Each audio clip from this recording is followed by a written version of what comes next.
In this image, we've broken down the retina to its parts, including the rods and the cones, the bipolar cells, and the ganglion cells.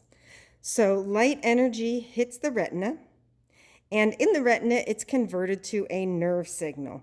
So light energy hits the rods and cones. Information is passed to the bipolar cells, and then to the ganglion cells, then to the optic nerve, because all the ganglion cells come together to form the optic nerve, cranial nerve number 2.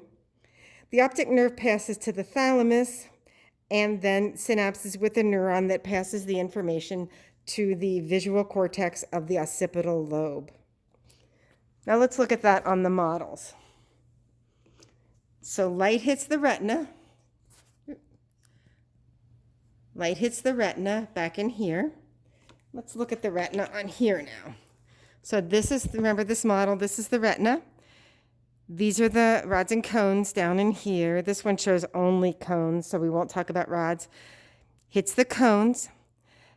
The cones send a signal to the bipolar cells, and then the bipolar cells synapse with the ganglion cells.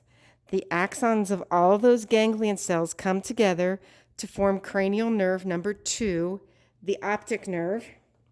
And you remember the optic nerve from the inferior surface of the brain. It's right there. The optic nerve passes the information to the thalamus, and then the next neuron passes that information from the thalamus to the occipital lobe of the brain.